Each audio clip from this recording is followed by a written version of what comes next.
Welcome back to another edition of the Disney Dish podcast with Jim Hill. It's me, Len Testa, and this is our show for the week of Schmurz Day, September 13th, 2021. On the show today, news, listener questions, and in our main segment, Jim finishes up the history of Disney's Haunted Mansion. Let's get started by bringing in the man who points out that the Denny's restaurant chain is named after the Greek god of parties and chaos. It's Mr. Jim Hill. Jim, how's it going? It's going well, and let's put it this way, Len. If the gods do choose to smite me, please let it be with a grand slam, which again, 2 buttermilk pancakes, 2 beef bacon strips, a sausage, 2 sausage, and 2 eggs. I mean, that's the way to go. That's a hearty breakfast. Yeah, well, my A order would say pretty much the same thing. By the way, the Denny's restaurant chain actually started Lakewood, California, 1953, was originally known as Danny's Donuts, which, again, as a diabetic, is another thing I have to avoid. Are you reading this off of a Denny's menu? Like, where did you come up with this? I just put this in the show notes like 5 minutes ago. What are you doing? What can I tell you? I have a vast collection of placemats, just right at my hand, right here. So, Jim, let's do a quick shout out to subscribers over at disneydish.bandcamp.com. Thanks to new subscribers J.K. Josimo, Dave Mesky, and Jojo20000, and longtime subscribers Ronald Landrum, Ski Daily, and Christopher Manning. Jim, these are the folks who have to explain every night to the family living inside the 50s Primetime Cafe how they're related to everyone who came in to eat that day. True story. This kind of reminds me of my sister-in-law, Anita Stevanazzi, who basically explained to my 2 nephews at a very young age that, in the small town that they live in, that if the person that they know has a vowel at the end of the name, they're probably related. Don't date anyone with a vowel at the end of your name. There you go. Their name. That makes a lot of sense. And then when you're a small town, I mean, you can't be too cautious. That's no, that's it exactly. Remember, the family tree is supposed to branch, not a straight line. So, all right, Jim, let's do the news. Mm-hmm. Folks, the Disney Dish News is brought to you by Storybook Destinations, trusted travel partner of the Disney Dish podcast. For a worry-free travel experience every time, book online at StorybookDestinations.com. Yeah, it shouldn't be a cyclical graph, should it? The family tree. No, should not. Okay, fair enough. All right, Jim, some brief news. Our friends over at WDW Magic are reporting that a launch of Genie and Genie Plus should happen the first week of October. And I don't know if I mentioned this on last week's show, but over the weekend, we started to see Lightning Lane signs pop up all over property. Have you seen these? Well, yeah, and I forget who it was I saw on Twitter who said maybe not the best sign to put outside of the Tower of Terror. Exactly. Yeah, just a little too on the nose here. A little too on the nose. There we go. So the reason why I mentioned this is that it fits hand in hand with another news item, and that is that Expedition Everest is going down for a lengthy refurb early in 2022. And that will cause a significant drop in capacity at Animal Kingdom in terms of ride capacity. And I'm interested to see what this is going to do to Lightning Lane pricing. Because when there's less capacity, there'll be more demand. I have heard some interesting things about this refurb. And let's just start by saying the Yeti's not getting fixed. Yes, but supposedly the projecting mapping technology that's been used in Big Thunder is going to be employed in Expedition Everest 2.0. So they're adding special effects to the Yeti to make it look like it's moving. You said that? I'm not opposed to this, Jim. Okay. Just saying. It's not going to be Disco Yeti. It's going to be, what's the name of the bodysuit that they wear? Motion capture. It's going to be Mocap Yeti. There we go. So also, Mocap Yeti sounds like a great jazz band name. It does. Yeti. Yes. We should get some t-shirts going. Mocap Yeti. Mocap That's it. All right, Jim, we have a bunch of listener questions this week, so let's get right into it. Okay. First question is from Sarah, who says, I'm hoping you might be able to answer a question about buying Disney annual passes and when's the right time to make that kind of commitment. You know, Jim, there's nothing that I enjoy more than talking to women about commitment. No. Anyway, Sarah continues, I love the Disney parks and Imagineering. I also love Disney history. I spent some time interning after college in 2018 with Yellow Shoes in California. Isn't that Disney's marketing team? Yeah. Or communications marketing team, yeah. Jim Corcus has done some great work for Yellow Shoes over the years. Interesting division of the company. And Sarah goes on to say, I currently reside in the Washington, D.C. metro area, so it does take some time to get to the parks. But we're thinking that next year would be the best time for a while to go and get to know Disney World. What do you think is the best way to consider this decision? All right. So, Sarah, I think the Incredipass, the newly announced and newly on sale annual pass option, the Incredipass, is the one that you would get. So, for two of you, that's almost $2,800 for a year. Here's the way I looked at this. A 5-day adult park hopper is currently right at $643 from Disney. So you need 2 5-day trips each, plus maybe another short trip to break even on the annual pass. And that excludes food and merch discounts and any hotel discounts. So maybe you could do it in exactly 2 5-day trips. You could even stay off site because you'd have at least 10 days in the parks. And then you can prioritize a couple of attractions to get to in each morning or each evening and not have to feel like you had to be there open to close every day because you've got an annual pass. So I think financially, that's how I would think about that. 2 5-day trips, possibly staying off site, to save some money. I mean, consider that as an option because you would use the extra time you have in the parks to prioritize the very important attractions for you. What do you think, Jim? That would work. If we're talking 2022, hopefully we're seeing more of the entertainment come back. I guess my concern, along with everybody's, is are we sliding backwards? It's actually evening out. I don't know if you've been tracking the numbers. You're talking about COVID, right? Right. Yeah. The numbers look like we are very near the peak. Okay. And we're starting to get things under control here. So I'm assuming like another month. Okay, I hope so. And hopefully just in time for cold and flu season. Just kidding. Well, just kidding. Interesting. Nancy just got her flu shot, and I'm waiting to get mine. But cold and flu season. I forgot about that. Also, Jim, we have a similar annual pass question from Michael, who writes, on our recent stay at the Grand Floridian DVC Villas, we found the beautiful chocolate scenery made by the Grand Flo Chocolatiers that you and Jim mentioned seeing on a previous episode. So this was the Florida Panther, Jim, by one of the doors. We stood there in silence, admiring the incredible work with my 4 children who are all avid fans of the show, until my 17-year-old said, wow, can you believe we're standing where Len Testa once stood? I'm not going to lie, Michael, that made my day. That was kind of funny. That is funny. And Michael goes on to say, as for my question, I'm confused about the annual passes that were recently put on sale. I was wondering if you can offer guidance on break-even points as to when to purchase a piece or how to frame that purchase decision. We're DVC members and currently have annual passes. However, we need to crunch the numbers again to determine whether that makes sense with the new program. My first glance at the new passes seems to indicate that there are 2 options available to DVC members, and they're both considerably more expensive than the previously discounted versions. Any guidance would be appreciated. In lieu of guidance, perhaps you could send us something else that you may have previously stood upon, a floor tile, a pedestal, shoulders of those who came before you, so that my children can be further awestruck. We have to get this guy right into the show. I know, right? This is better material than we have. There we go. All right. So Michael's question is a little bit different than Sarah's because they're DVC owners, so they can get the $957 Sorcerer's Pass. An adult 4-day park hopper is $533 right now. So 2 4-day trips, Michael, means you'd save money with the Sorcerer's Pass. And you're right that that's more expensive than the old Gold Pass, which was $765. And I think the way that we're phrasing that is Disney's already got your money, so they know they have you over a barrel. But I think, Michael, the excluding the food discounts, excluding the merch discounts, 2 4-day trips and you're set. So for the 4 of you, and that's good. The other thing I would say is, if you've got a 17-year-old, it won't be long until you start sending kids off to college.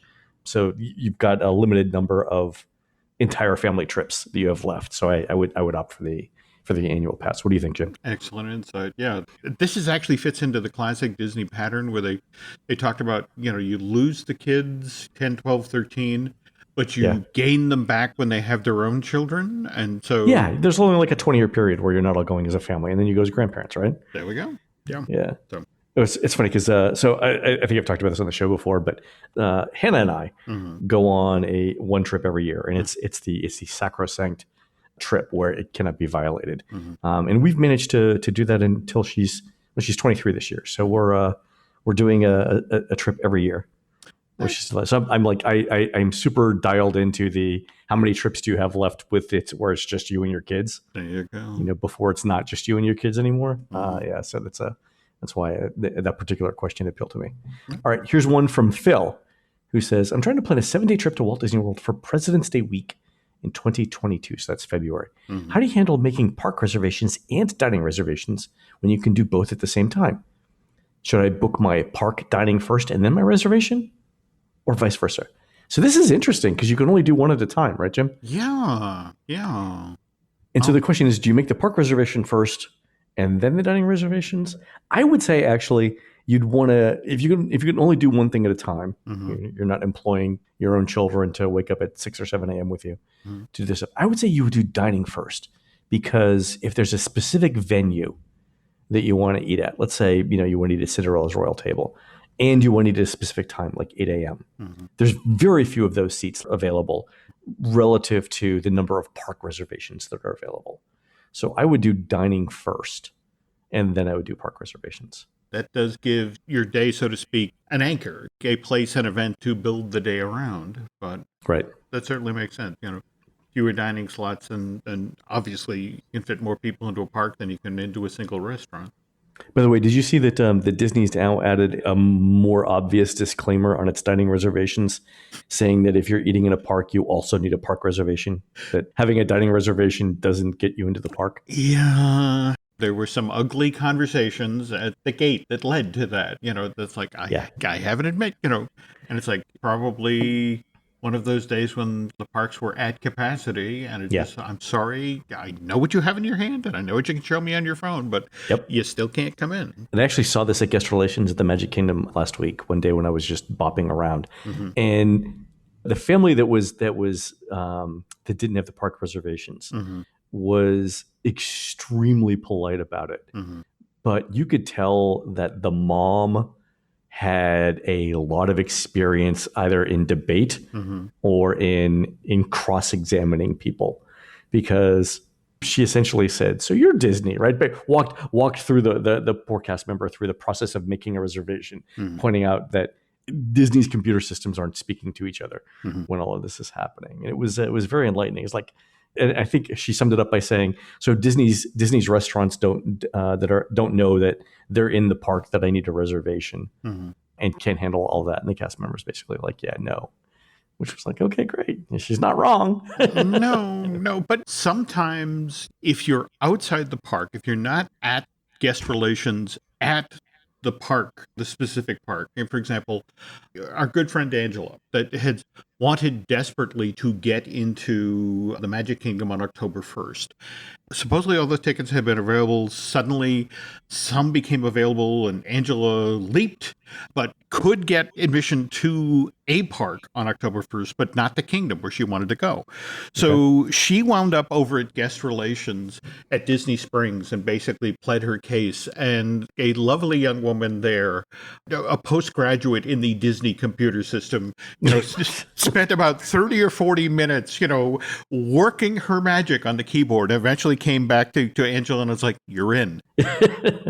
There was some smoke. I smelled incense. There was a goat bleeding, and then it stopped. There we go. There we go. Yeah. And it just sort of, you would think being in the Kingdom would be the place you could resolve that issue. No, she had to go to Disney Springs. Disney Springs. Just to throw that on the pile. Sometimes getting no from one set of guest relations doesn't necessarily mean you'll get the same result if you go someplace else. So just, keep that in mind. I had a similar story from a friend who was trying to use partially redeemed tickets Mm-hmm.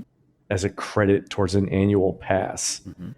And so he had talked to me the day before. Like, what he was going to do, he was going to go to guest relations when he was in Walt Disney World, and try and get them upgraded. So he was reading to me the Disney's website, like what the policy is for upgrading. And he said, "Okay, I paid X dollars for this pass. Based on what I just read to you from Disney's website, how much prorated credit can I expect to get for my annual pass?" And I was like, "Okay, you paid X dollars, right?" Mm-hmm. And he said, "Yeah." I said, "I would expect to get anywhere from 0 to 2x in terms of credit, because really no one knows the answer to this question. It's going to come down to the specific cast member that you get and how well they know the ticketing system. Because I relayed to him the story of, remember when you and I bought Disneyland tickets, like 2 or 3 day tickets at one point, and then decided to upgrade them on the same day to annual passes. And we bought our tickets within minutes of each other, and yet paid vastly different prices. Yes, for both tickets. Yeah. What is going on here? I'm not talking like, I'm not saying like Jim and I paid like 50 cents more or less. We paid like many dozens of dollars less. I think it was like either $50 or $100 difference between us. Yeah. And all I can suggest is perhaps the famous Len Testa naming wheel that I believe just out of sight in the admissions booth, there is a similar wheel to the effect of, why? Yes, the press today. Ow, $100 more. I am so sorry.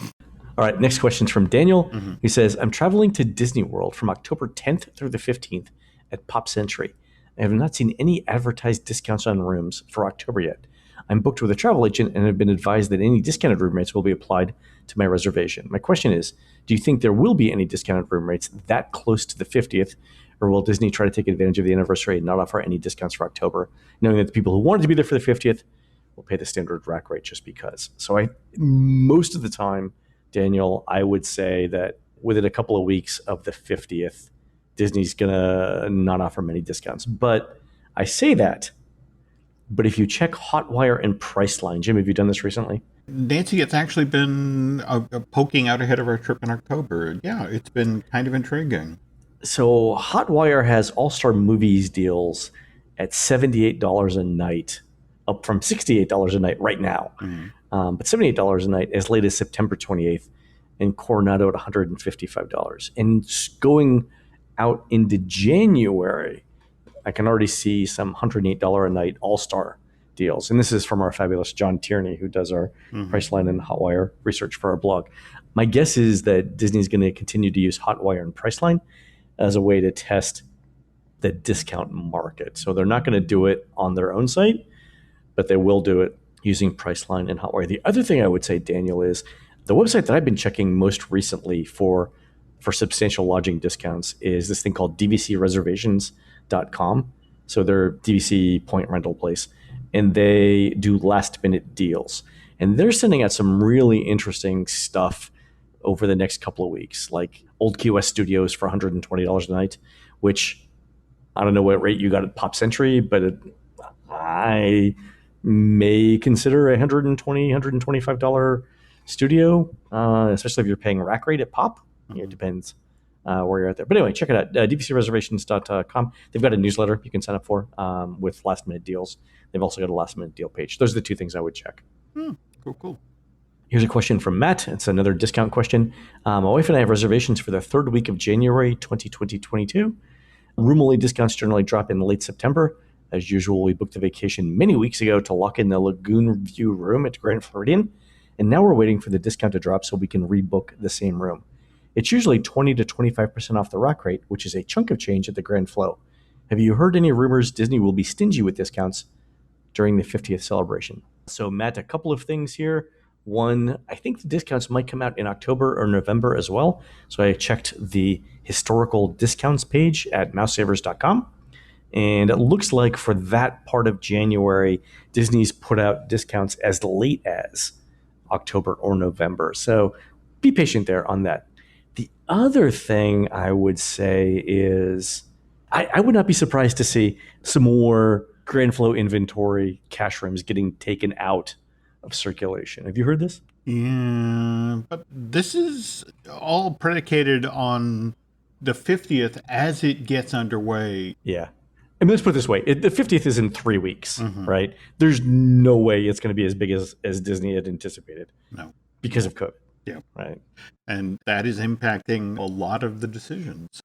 This is going to be pretty dynamic, and people need to be ready for some pretty amazing pricing happening just because Disney wants bodies. Last couple of weeks of people reporting them, I'm at Walt Disney World, and it's like, there's nobody here. Where are the crowds? And it's like, Not a story Disney wants out there. No, and I think we're going to start to see. I don't think panic's going to set in over the next couple of weeks, but once the new fiscal year starts in October, Yeah. you will, I think, start to see Disney move pretty quickly on a number of things because they lost fiscal year 2020. They've written off fiscal year 2021 to lose yet another fiscal year. And remember, once that day is gone, you can't make up money for that day, right? That's going to be difficult. So I would not be surprised to see more discounts coming up after October 1. But people who are planning family vacations, pulling kids out of school, buying plane tickets, do have to be the equivalent of a cliff diver waiting here for the right moment to pounce on these room rates. Exactly. The tide's not in, it's not in. Okay, it's in, jump. Oh, it's going up. Yeah. All right. So, all right, here's a question from Nick. Have either of you heard anything about the future of Tables in Wonderland? It was a great program for pass holders, which leads me to believe that our corporate overlords will not allow it to continue because we can't have nice things anymore. So let's handle that. Nick, I heard nothing on it. Disney was nice enough to extend it out. I think it was for 3 months to correspond to the 3 months that the program was closed. So mine originally expired in April, and I got it all the way through the end of July, I believe, which was nice. But no, I haven't heard anything about it, and my sense is that that's gone forever. Have you heard anything about it, Jim? I know we keep talking about the resort and its revenue streams and how everybody's under huge pressure right now to deliver big. And something like this, it got more people through the door. It got locals to come out, but at the same time at a discounted price. And right now, it's just sort of like, no, we need everything at top dollar. And also, they don't have the capacity to be able to sell incremental seats. There we go. There we go. All right. Next question from Nick is, do you have any indication whether the new DVC rooms for 2022 at the Grand Floridian will be available at 7 months for resale customers, members who are not owners at the Grand Flow? We have a resale Polynesian contract and would love to stay at the Grand Flow sometimes, but rooms are rarely available if you don't have access at 11 months with the Grand Floridian as your home resort. My guess is that the new rooms will be available since they'll be part of the same condo association as the original Grand Flow DVC. So that's a great question, Nick. I'm assuming it's going to be the same as the original Grand Flow DVC as well. And I think Disney's going to make some moves to make sure that there's more availability at the Grand Flow. I think with the thing that they're saying, especially over the last 18 months, is that there are relatively few people who want to stay at the Grand Floridian paying cash and rack rates, so that some of that inventory would be better off as DVC, because there's this huge bucket of points that need to be spent from accumulating over the past couple of years. So that's what I would expect. Makes sense. By the way, Jim, I was at when Chrissy and I were staying at the Polynesian bungalow last week. We noticed that there's a boat dock that is between the TTC and the Contemporary. And there's actually a road that now goes from, that part of World Drive. There's a dirt road that now directs to that boat dock. It's a dirt road that goes from World Drive towards the lake. Why would you put a boat dock there? A place to look at all the pilings that well, I was about sunk? to say, the Venetian, the Mediterranean, how many resorts have been talked about for that spot? And every 5 to 10 years, this area goes back into development because it's like, we have a new construction technique. It's like Rocky and Bullwinkle, this time for sure. And it's like, so the fact that there is a boat dock there and there is a dirt road there means hope springs eternal. Until such time as Disney finally decides to commit to the Disney Atlantis Resort, which can be built in the water, that ain't happening. It's a lovely piece of swampland and cannot hold a full-size resort, which is kind of a heartbreaker. As Laurel and I were walking around between the Polynesian and the Grand Floridian, I like to play a little game called Where Would You Put This Next Resort? And for me, it was, where would you put the Polynesian DVC Tower? And suffice to say that I don't think very much of the Spirit of Aloha Luau dinner. But I was like, look, you could keep these trees that sort of shade the luau facilities from the rest of the Polynesian. You could put up a 4-story tower. That would certainly help sightline-wise. Sightline-wise, exactly. That was my big concern. The other thing I was looking at, and I was spending a lot of time in the Polynesian bungalow deck in the back, and I was trying to figure out what I didn't like about the Grand Flow villas. Mm-hmm. And here's what I came up with. It's one story too tall. Proportionally, the shape is too big for what it is. It's the size of the roof compared to the size of the body of the building is wrong, and it's wrong by one floor. Well, the real irony is you sitting there in the Polynesian bungalows looking out at the DVC when the original idea of doing honeymoon cottages was part of the Grand Flow. You're supposed to be looking out at 15 to 20 honeymoon cottages that spread out from the resort. I mean, you could go back to the original site plan, for 88 or the expansion, and that was the idea. And then here comes DVC and here comes the wedding pavilion. And in hindsight, you're not wrong about it being the one thing too tall, but frankly, there was the demand. I mean, that's why we're seeing the Long Key Wing. Is that the one that's being turned into DVD? Big Pine Key. Big Pine Key. There we go. That's the one that's been announced, right? There might be more. Mm-hmm. Yeah. Okay, very good. All right, last question is from Tyler, who says, you and Jim have a great dialogue. Len, I love that you do hardcore research. The most recent example I have of this is when you were explaining the math of cast member take-home pay and rent. Jim, you have a very comfortable persona. I equate you two to sweet and sour sauce. You can figure out who's the sweet and who's the sour. Keep up the great work, guys. You've got a friend in me. Oh, thank you, Tyler. I appreciate that. That's very nice. And speaking of sweet and sour sauce, I look in the mirror every morning and it's like, wow, a face like a dumpling. A face made for radio. There we go. There we go. All right, folks, we're going to take a quick commercial break. When we come back, Jim finishes the history of Disney's Haunted Mansions. We'll be right back.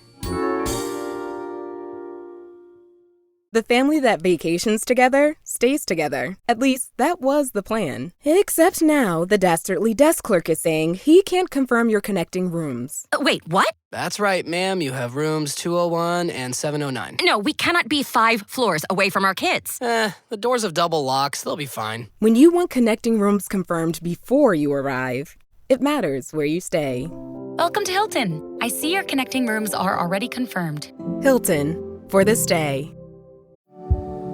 Every story you love, every invention that moves you, every idea you wished was yours, all began as nothing.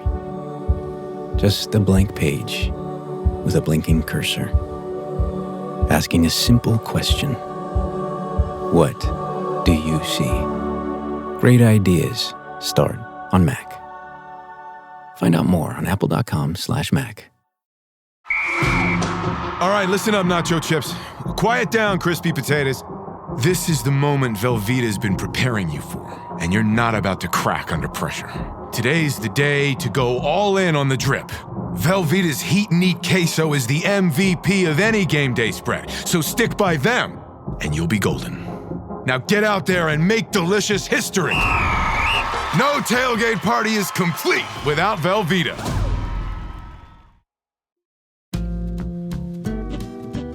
When we left off, it was July of 1964. Walt had decided that he wasn't going to do the Riverfront Square project in St. Louis because he wasn't sure who was going to pay for what, and he was already looking at Walt Disney World. He was. As early as April of 64, they had already searched the land. He was out there trying to make the deals to, at this point they were only looking for 5,000 to 10,000 acres, not the 40,000 they eventually wound up with. But the downside of Disney pivoting away from the St. Louis thing is that meant that Walt was actually going to have to pay to develop the Haunted Mansion all on his own. As early as the Mickey Mouse Park in 53, Walt had his idea about his spook house, but he still hasn't entirely zeroed what this thing is going to be. And so at this point, he brings in Mark Davis. Now, this was a master animator, but starting in January of 61, Walt literally asked Mark to go down to Disneyland to see what would you change, what would you fix? And Mark started with the Mine Train Through Nature's Wonderland. Went into work one day and said, well, you understand that people are sitting in the cars facing each other. It's like, yeah. It said, but things people are looking at are outside of the car.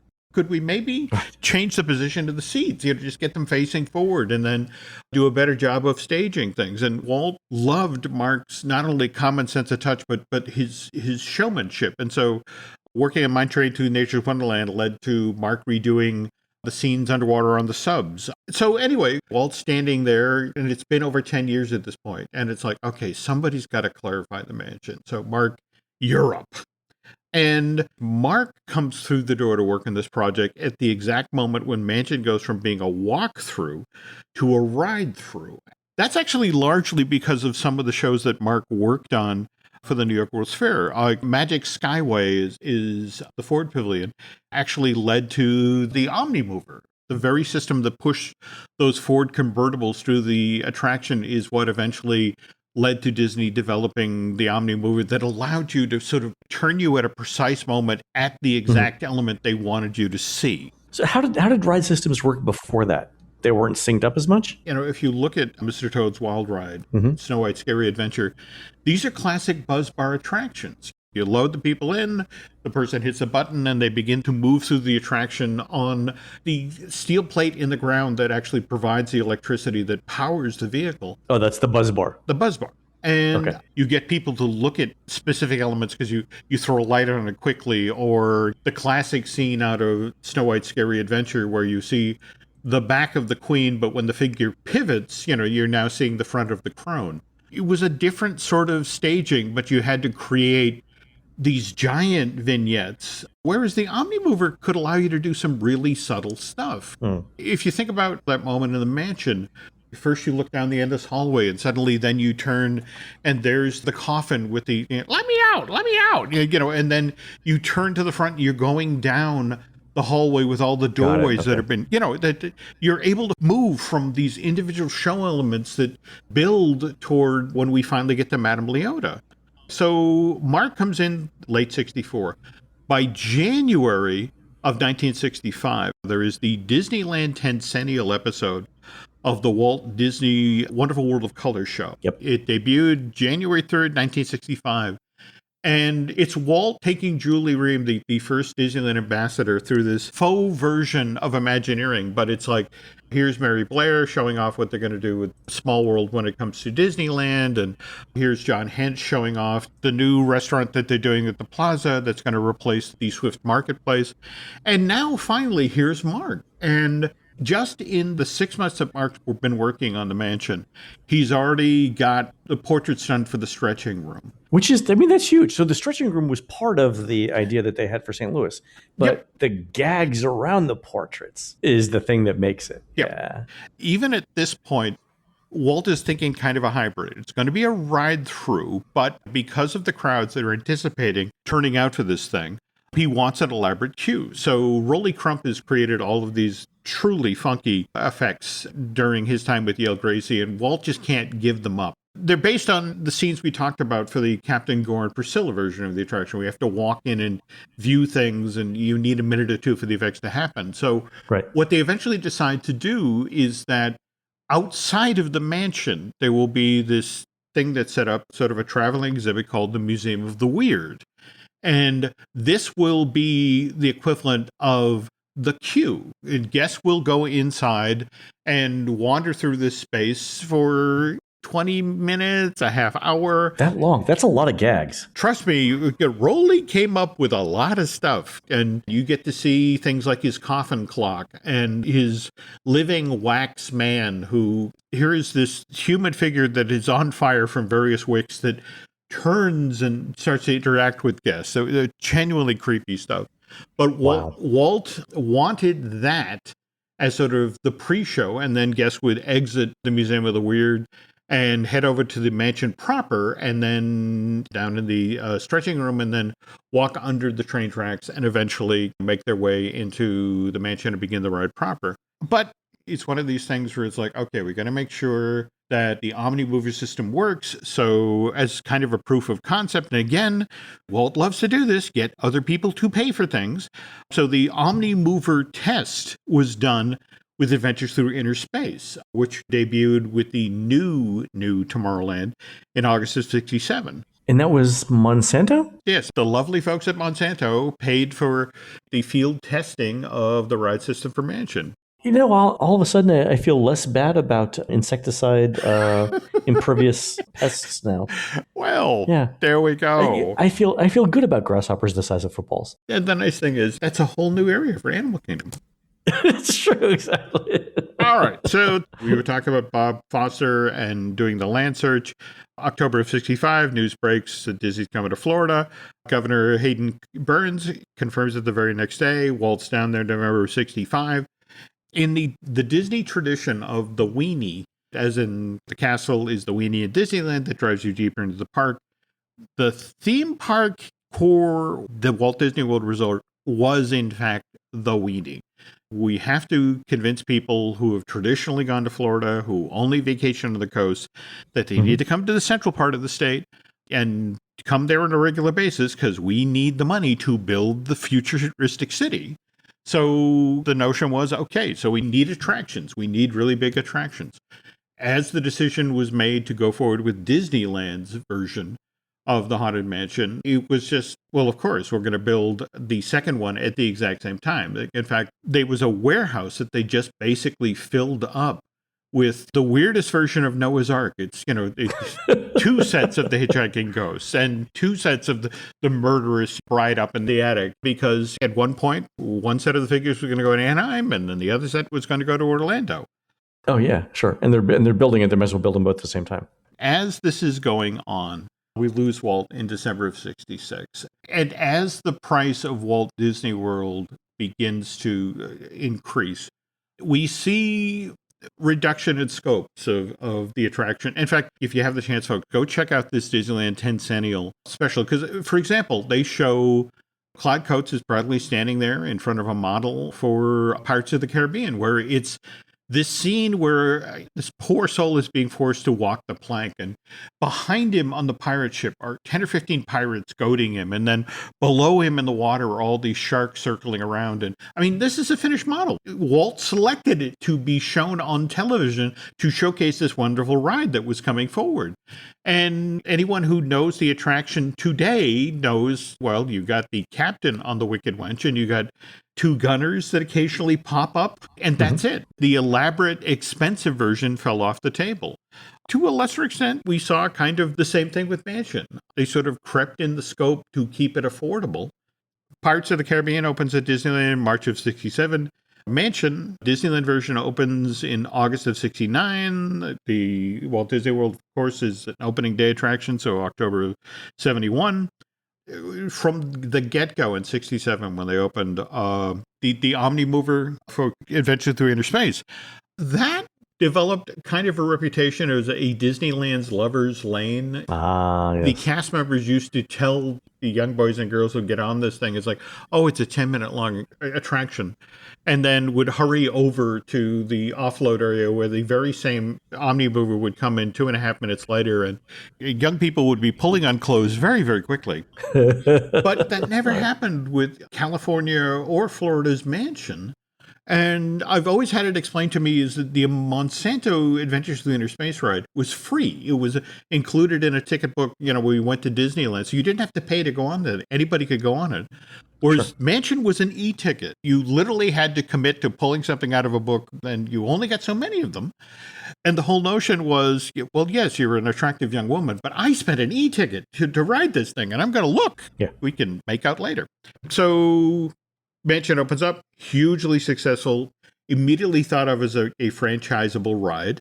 So relatively early on in the 70s, the Oriental Land Company begins talking to Disney about how we wanted a Disneyland of our own. We want to build it in Tokyo Bay. And the Japanese dealt with the Disney theme parks as if they were a buffet. It's sort of like, we want, for example, the exterior Pirates of the Caribbean from California, but we really, if we have to choose, we prefer the Walt Disney World version of Mansion. Imagineering is like, what did we get ourselves into? Yeah, I want the exterior of Pirates of the Caribbean from Walt Disney World, but like the queue from Paris. There we go. But the ride experience from Disneyland. Can I get the soundtrack from Shanghai? What also colored the placement of Mansion for Tokyo is that they have a different take on the spiritual realm than we do here in the West. So when it came time to figure out where does Mansion go in Tokyo Disneyland, it actually got dropped in Fantasyland because it's like ghosts aren't real. This is a fantasy. You're getting on this attraction and experiencing these silly ghosts that don't really exist. To bury the needle in the exact opposite direction, going from a clone of the original Haunted Mansion, if we jump ahead to May of 1985, where we learn that Disney's going to build a theme park outside of Paris, this is the second generation of Imagineers who, frankly, have a problem with the tone of the mansion. The whole, is it silly? Is it serious? Is it scary? And they decide, this generation of folks, they've seen movies like Poltergeist. They want real scares. So they really leaned in hard to Phantom Manor being a scary mansion. And it's a completely different, parts of it are a completely different story. I remember Tony Baxter did this amazing presentation about how if you look at Euro Disneyland's Fantasyland, it's like Pinocchio represents Italy and Cinderella is there for France and Toad is there for England. And so they were always looking for tiebacks to classic European entertainment. So, for example, for Phantom Manor, it's like they're borrowing a page from Phantom of the Opera. Oh, yeah. Okay. And likewise, the sort of secondary plot of the mansion, The Abandoned Bride, that's Miss Havisham from Charles Dickens' Great Expectations. I always thought it was. Yeah. Actually, I think Christine might have told me that, but yeah, okay. I've noticed the similarities for a while. Mm-hmm. So they set up this whole story for Phantom Manor where it's Henry Ravenwood. He's the gentleman who discovered gold in Thunder Mesa. It's his family that dug the gold mine that's out on the island. And he has his lovely daughter, Melanie, but nobody's ever good enough for Melanie. And so the thing is, when you get in the stretching room of that mansion, you see the four gentlemen who almost marry Melanie that met some sort of mysterious fate that may have had something to do with Henry. Huh. It gets darker and darker and grimmer. Yeah, the more you go through, yeah. Yeah. At one point you descend underground, right? And then you start to see bodies and... That's it, exactly. And that is straight out of Poltergeist. You move the headstones, but you kept the bodies. Right, I forgot. And the original end of this attraction was, remember how you enter the underworld, you literally come across instead of going out the window of the mansion and then falling into the graveyard, in this version, you exit the mansion and here's the Phantom laughing in front of an open grave. And your Omnimover just turns and you descend into the earth through the open grave. I mean, it just, scary, scary stuff. So the mansion in Walt Disney World is in Liberty Square. Right. In Disneyland, it's in New Orleans Square. Right. Mm-hmm. In Disneyland Paris, it's in Frontierland. Mm-hmm. In Tokyo, it's in Fantasyland. Right. So in Shanghai, where is it? As we get into Shanghai and more to the point, we get to Hong Kong. We have a different beliefs when it comes to ghosts, to the spirit realm. Right, okay. In fact, Hong Kong Disneyland opens in September of 2005. Over time, they talk about we need new lands, we need to explain. So we get Toy Story Land, we get Grizzly Gulch, and then we get Mystic Point. And the part of the story that so excited people, that got them on board, like, wow, that's an attraction I want to see, is the grisly story of Captain Gore and his bride Priscilla, two characters that carried the entire story. If you look at what they did with Mystic Manor, we're back to a story that's told basically by two characters. We meet Henry Mystic, this great adventurer who brings home the monkey, a good close friend, Albert.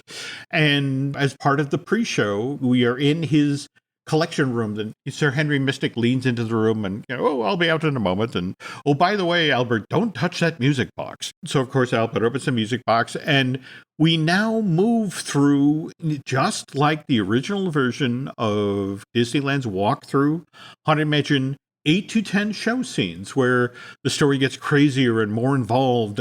But just like that version of the attraction, we end up right where we began, with this wonderful quiet denouncement with sort of a fun button of, Albert's managed to close the music box and everything is restored to the as it was at the beginning of the attraction. And Sir Henry Mystic evidently has missed this entire thing. And I just love the fact that we circled back to a story carried by two characters in much the same way that just last week we were talking about Ratatouille and its trackless ride system. If Disney's done internal survey work in regard to which attractions from the overseas parks should they be bringing stateside, and evidently out of the top three, Mystic Manor consistently pages as two. It's like the effect of that one. We want that attraction stateside. It looks amazing. Are they going to replace a Haunted Mansion, though? I mean, they're not going to do that. If we're talking about Florida, the one place that they've eyeballed bringing that in is actually Animal Kingdom. If you squint, it's like, okay, yeah, it does have a monkey, and so technically it does fit in Animal Kingdom. I think we've talked a bit about the Disneyland Forward project, the expansion of Disneyland that potentially, if Anaheim signs off on what Disney wants to do with the various pieces of property that are around the Disneyland Resort, specifically a number of things that are designated as parking lots, we could see Mystic Manor come stateside, or at least in California, as part of that expansion. But that's more of a new land or an expansion of California Adventure. Because if you look at Mystic Manor and you squint in a weird sort of way, isn't that kind of like the Winchester Mystery House? And so we've got two things coming up on the Haunted Mansion, right? We've got Muppet Haunted Mansion coming up. We do. October 8th on Disney Plus. And I can't begin to tell you how long a Muppet Halloween thing has been in the works. So the fact that we've read the treatments and the scripts over the years. We right? We have. I love the fact that they actually got Kirk Thatcher to direct this. But just today, we had also news break about the brand new Haunted Mansion movie. And I want to stress that if you talk with anybody at Disney and you bring up the 2003 Eddie Murphy movie, it's like, what? I have no idea what you're talking about. We never made a movie like that. The movie is not canon. No. Though Jennifer Tilly, who did Madame Leota in the film, when she was doing press for this Rob Minkoff movie, she talked about, I've already talked with Disney. We've got plans in place for me to come in and record the stuff for Madame Leota, that they're going to put me in the ball in the room. And, so thank goodness that didn't happen. But the key difference is that Haunted Mansion didn't make much money, whereas 6 months, 8 months later, we got Curse of the Black Pearl made more money than God. And that's how Johnny Depp's version of Jack Sparrow wound up in Pirates of the Caribbean. So just today, we got news that Rosario Dawson is joining Owen Wilson in this new version of Haunted Mansion, which, by the way, folks, if you're looking to keep tabs on this, its working title is Joyride. So when it's shooting around the country, that'll be the name they use to sort of keep people off the trail. But anyway, the log line for the film is a single mom named Gabby and her son purchase an estate and wind up hiring a tour guide, a psychic, a priest, and a historian to try to exorcise the ghosts that are in their new home. It sounds like the beginning of a joke. A tour guide, a psychic, a priest, and a historian walk into a bar. But who do they have? Who do they have for the psychic and the tour guide? Tiffany Haddish, supposedly been signed. Genius casting. For the psychic, and Lakeith Stanfield is supposedly the tour guide character. So just two fantastic choices for that. So you can see them in the roles. What do you think, Owen Wilson? Are we talking the priest or the historian? I'm going with is he old enough to be a historian? I mean, the priest is sort of like the obvious comedy casting thing, right? Long time Owen Wilson, want to see him in this movie. But at the same time, there's a part of me that just feels bad because, remember, back in July of 2010, we got news that Guillermo del Toro was going to be doing a Haunted Mansion movie. And Guillermo is a crazy mansion fan. Yeah, he loves the mansion. He somehow acquired the actual wallpaper from the mansion. Rolls that... To be fair, Jim, if you ask around and you stalk the right alleys at night, it's doable. There we go. But he had a whole film set up that was built around the Hatbox Ghost. And at one point, he even had Ryan Gosling. Ryan Gosling was going to be star in the Haunted Mansion movie. I always confuse him and Ryan Reynolds. Which one is Ryan Gosling? The one who did not appear in Free Guy. Okay, not right. Deadpool. But Disney could never bring itself to greenlight what Guillermo had written. Because, but why? Because we go all the way back to Walt.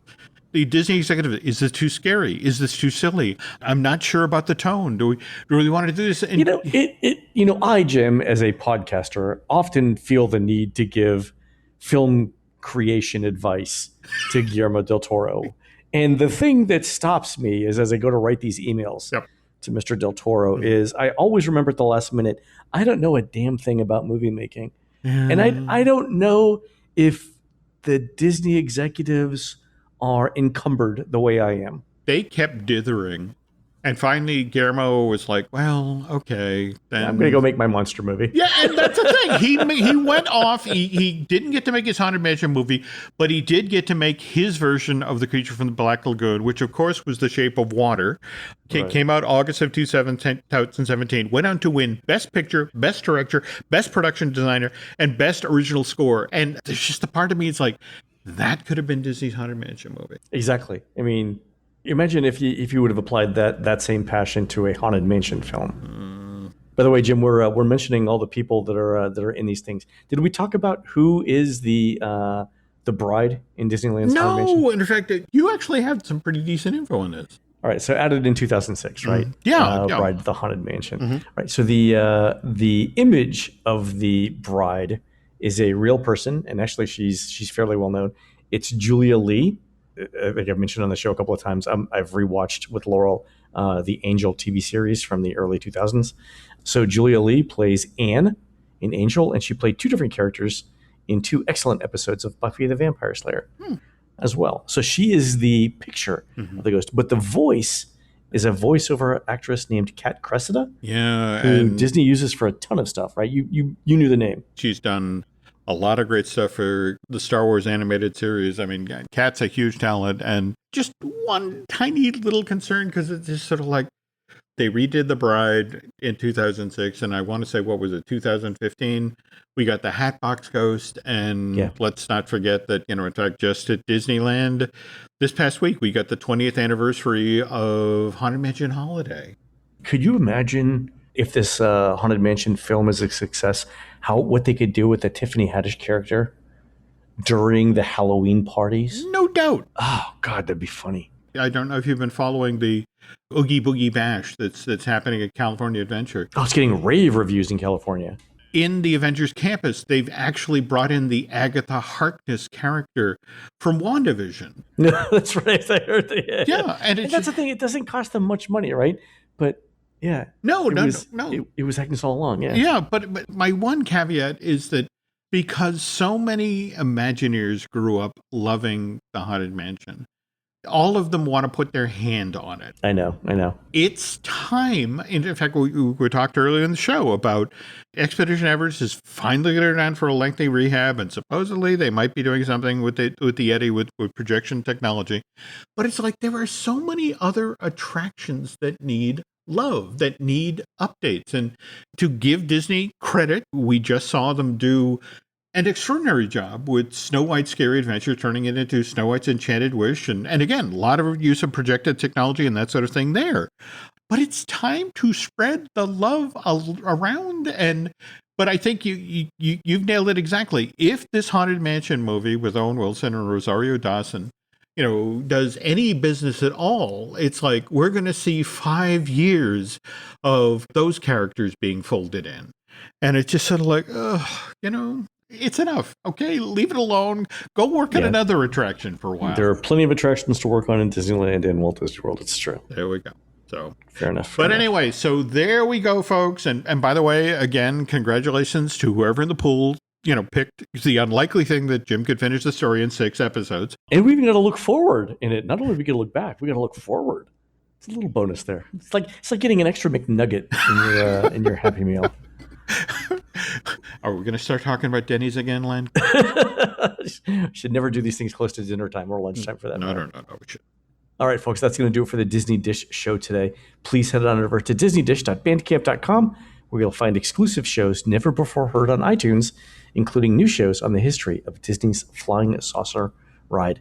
On next week's show, Jim talks about what it was like 2 weeks out from the opening of Walt Disney World 50 years ago in 1971. I think, Jim, the two words we're looking for here are utter chaos. Well, and you're not wrong. All right. You can find more of Jim at jimhillmedia.com, more of me, Len, at touringplans.com. We're produced fabulously by Aaron Adams, who'll be at the booth serving British food, explaining geography to the organizers of the 2021 Celtic Festival and Highland Games of the Quad Cities on Saturday, September 24th at, I'm not making this up, the Mississippi Valley Fairgrounds in beautiful downtown Davenport, Iowa. British food, Mississippi Valley, Iowa, Celtic Festival. Oh, sure. While Aaron's doing that, please go on to iTunes and rate our show and tell us what you'd like to hear next. For Jim, this is Len. We will see you on the next show.